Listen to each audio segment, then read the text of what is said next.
Chapter 4. Cruella de Vil pays 2 calls. The next day 5 more puppies were brought down to Perdita, and she fed them splendidly, so Mr. Dearly went to his business. He hurried back early to do some pup feeding and found that Mrs. Dearly was feeding the upstairs puppies and the nannies were taking it in turns to feed the kitchen puppies. He was a little jealous, but soon got over it, for he knew that what really mattered was that pups should get plenty of milk without exhausting Mrs. and poor, thin Perdita too much. Perdita had her bed in the dresser cupboard, where there would not be too much light for the puppies' eyes. These began to open in 8 days, and a week after that the puppies' spots began to show. What a day it was when Mr. Daly sighted the first spot. After that, spots came thick and fast, though they would not be all through for some months. In a very few days, it was possible to recognize every pup by its spots. There were 7 girls and 8 boys. The prettiest of all the girls was the tiny pup whose life Mr. Daly had saved at birth. But she was very small and delicate. When pigs have families, the smallest, weakest piglet is often called the cat pig. Mr. Daly always called the tiny puppy Cat Pig, which can be a nice little name when spoken with love. Patch, the pup born with the black ear, was still the biggest and strongest puppy. He always seemed to be next to Cat Pig, as if these two already knew they were going to be special friends. There was a fat, funny boy puppy called Roly Poly, who was always getting into mischief. And the most striking pup of all was one who had a perfect horseshoe of spots on his back, and had therefore been named Lucky. He was terrifically energetic and showed from the beginning that he was going to be the ringleader of all his brothers and sisters. A few days after the spots came through, something very upsetting happened. Perdita's milk supply failed. She was miserable about it because she loved the 7 pups she had been feeding as much as if they were her own, and she was very, very frightened. Now that she was no longer useful, why should the Dearlys keep her in this warm, comfortable house, where, for the first time in her life, she had been given enough to eat? But it was not the food and warmth that mattered most to her. It was the love. She had been treated as one of the family. The thought of leaving it all was more than she could bear. And what happened to dogs nobody wanted? All sorts of fears awoke in her heart. The morning she found she had no milk to offer at all, she crept unhappily out of the dresser cupboard and saw Mrs. Dearly having a mid-morning cup of tea with the nannies. Mrs. Dearly held out a biscuit. Perdita did not take it. She just laid her head against Mrs. Dearly's knee and gave a little moan. Mrs. Dearly stroked her and said, "Poor Perdita. I wish we could explain to her that we are helping to feed her 7 puppies so she doesn't need to worry. Darling Perdita, you are washing them beautifully and keeping them warm at night. We couldn't possibly do without you." She had no hope of being understood. She just thought her soothing tone would be comforting. But Perdita was picking up more and more human words every day and understood perfectly.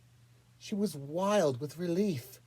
For the first time, she showed really high spirits, jumping up and kissing Mrs. Dearly, then dashing back to wash the puppies all over again. Not many days after this, all pups began learning to lap milk for themselves and could soon eat milk puddings and bread soaked in gravy. They were now much too big to go on living in cupboards. Mrs. and her 8 were moved down to the laundry, while Perdita's 7 had the run of the kitchen, where they got terribly under the nanny's feet. "What a pity they can't be in the laundry with their brothers and sisters," said Nanny Cook one morning. "Mrs. might hurt them. She wouldn't know them for her own," said Nanny Butler, "and she and Perdita would fight." Pungo heard this and decided something must be done, for he knew that whatever usual dogs would do, Mrs. would know her own puppies, and she and Perdita would not fight. So he had a word with Mrs. under the laundry door, and that afternoon, when the nannies were upstairs, he took a flying leap at the door and managed to burst it open. Out hurled Mrs. and 8 puppies, and when the nannies came downstairs, they found Pungo, Mrs.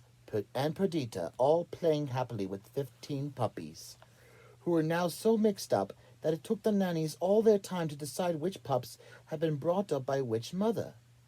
After that, all pups lived in the laundry. The door was kept open, and a piece of wood was put across it high enough to keep all the puppies in, but low enough to be jumped by Mrs. and Perdita when they wanted to come into the kitchen. By now, it was December, but the days were fine and surprisingly warm, so the puppies were able to play in the area several times a day. They were quite safe there, for the gate at the top of the steps, which led to the street, now had a strong spring to keep it closed. One morning, when the 3 dogs and the 15 puppies were taking the air, Pungo saw a tall woman looking down over the area railings. He recognized her at once. It was Cruella de Vil.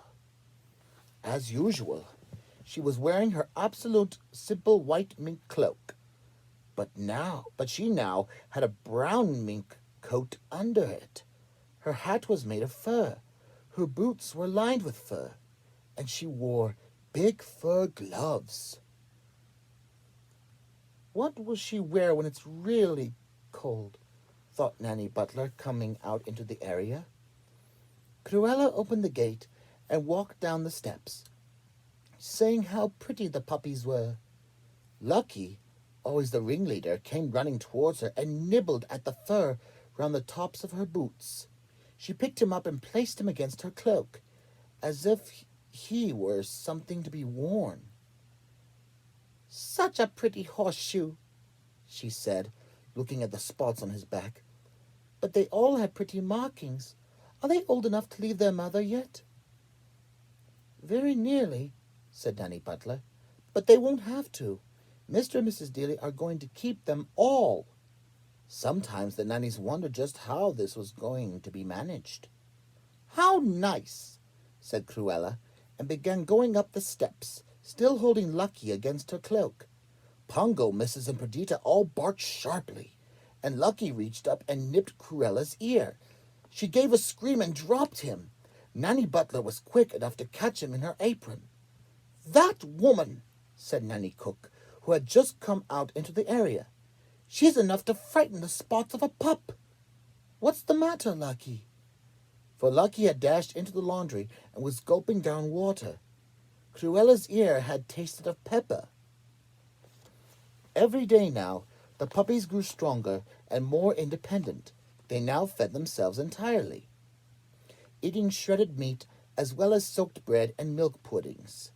Mrs. and Perdita were quite happy to leave them now for an hour or more at a time, so the 3 grown-up dogs took Mrs. Dealey and Nanny Butler for a good walk in the park every morning, while Nanny Cook got the lunch and kept an eye on the puppies.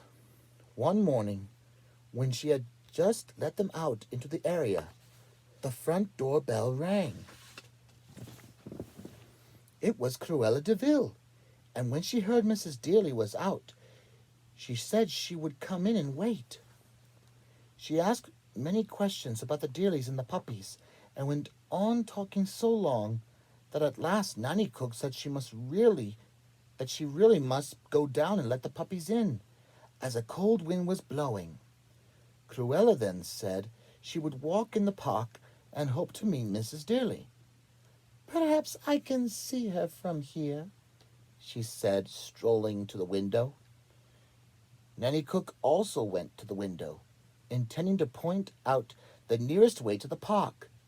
As she did so, she noticed a small black van standing in front of the house. At that very moment, it drove off at a great pace. Cruella suddenly seemed in a hurry. She almost ran out of the house and down the front door steps. Can't think how she can move so fast, huddled at all those furs, thought Nanny Cook, closing the front door. And those poor pups, in only their own thin little skins, catching their death of cold. She hurried down to the kitchen and opened the door to the area. Not a pup was in sight. They're playing me a trick. They're hiding, Nanny Cook told herself, but she knew there was nowhere for 15 puppies to hide. All the same, she looked behind every tub of shrubs, where not even a mouse could have hidden. The gate at the top of the steps was firmly closed, and no pup could possibly have opened it. Still, she ran up the street and searched wildly.